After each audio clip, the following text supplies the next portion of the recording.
of head coach Carrie Eighmey after road wins at Denver and Oral Roberts last week.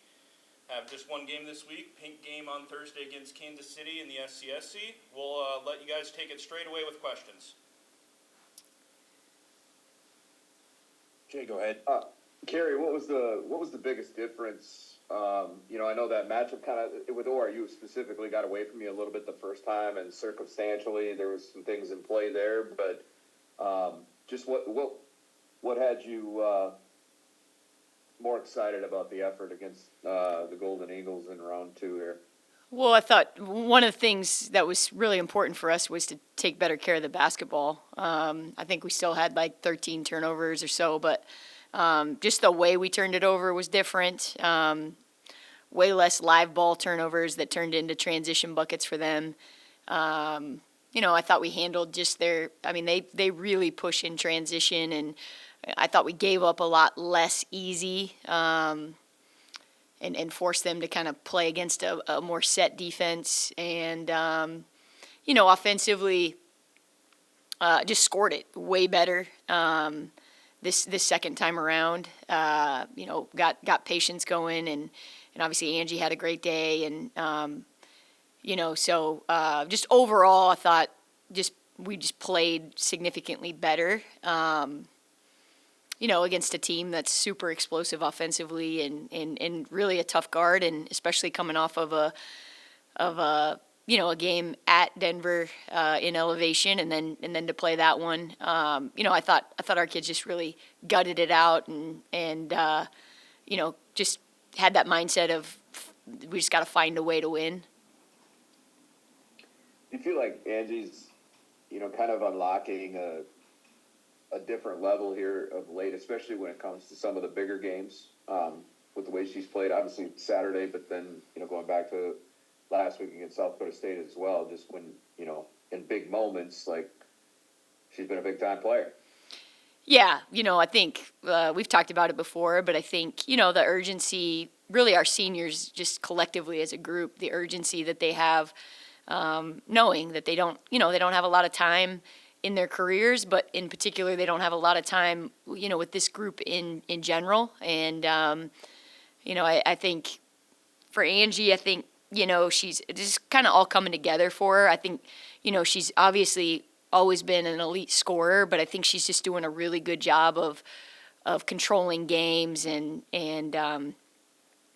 dictating pace and just understanding at a deeper level, kind of that point guard part of the role that she plays for us. As far as Kansas City goes, it's they've been a little Jekyll and Hyde at times this year, but obviously you handled them pretty well the first time around. How do you ensure that you keep this thing rolling with them coming up? Yeah, I mean they're a good team, and I know they've had some hiccups and whatever, but the Bennett twins are really good, and they've got enough pieces around, and they're well coached, and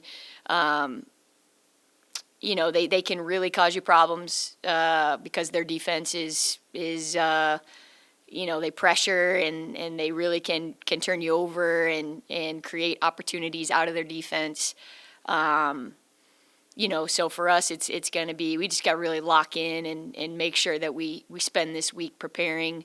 Our team's done a pretty good job of that, of really focusing in and making sure that they understand what the game plan is and the scout and all those kind of things. And, that's what you got to do to keep it rolling is you got to stay diligent and understanding that the process is what it is and it takes what it takes. And, what you did last week doesn't count for this week, and you just got to keep doing the work and trusting that process and then showing up and executing.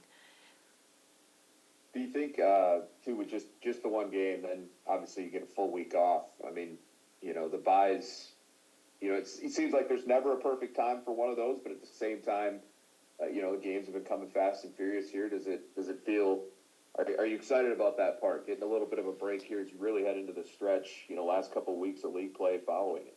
Yeah, I mean, I think anytime you can get multiple days where your team can rest and recover and maybe, heal up any bangs and nicks and that you have at this time of the season, because everybody has them, is a benefit. So I don't know that there's a perfect time, but this seems like as good of time as any. But we'll get there. We'll get there at the end of the week. Right now we just want to make sure that we're not thinking about the bye. We're thinking about what we need to do to compete against Kansas City. Sounds good. Thanks, Carrie. Yep. Barry, go ahead. Hey, Coach, Saturday's win at Oral Roberts gave you your 9th Summit League victory and officially guaranteed a winning conference record for the 13th time in 15 seasons, I do believe. What does that level of consistency mean to you as a coach, and kind of what does it say about this program as a whole right now? Well, I think that's, again, credit to our players. They've done a really, really nice job of understanding what consistency looks like. That's one of the things we talk about a lot is to be a good team in any league, you've got to be consistent, and you've got to be able to show up as a pretty good version of yourself as a team and every day. And we've grown in that, I think, for sure, throughout the course of the season. And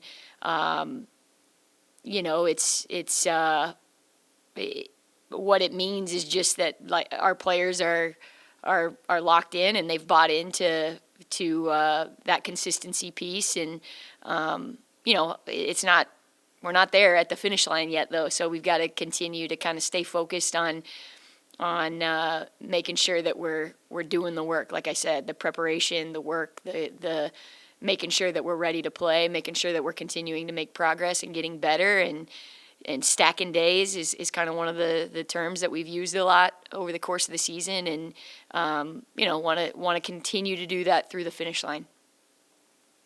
Yeah, this win also snapped a 7-game losing streak to Oral Roberts, coming just this week after snapping another 7-game streak against South Dakota State. What does that say about this group, that they're kind of breaking through against teams that have historically given the USD women's program trouble in the past?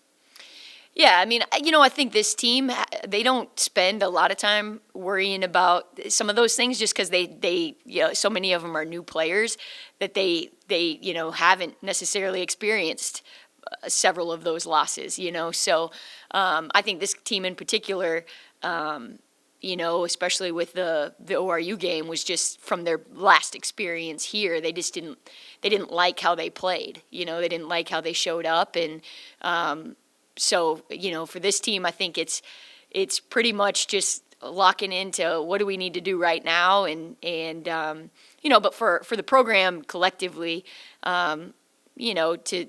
to break those seven game losing streaks is important. You gotta find a way to start beating some of those teams at some point. It might as well be now.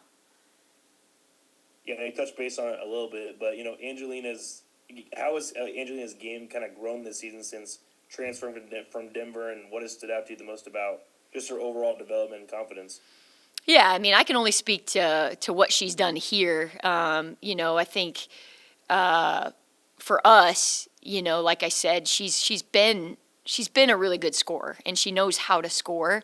I think for us, it was how do I do that and also be a point guard and run the team and understand dictating pace and understanding valuing possessions and understanding, making reads and all of those things. And not that she wasn't capable of those things. I think she was. It's just I think she's really worked hard at putting all of those things together and understanding. Some days there's games where she's going to have it rolling herself offensively, and we need her to step up and score in those ways. And other days it's somebody else, and her job is to figure out how do we put them in situations to continue to take advantage of a matchup, or maybe they're just hot and we need to be able to continue to get them looks.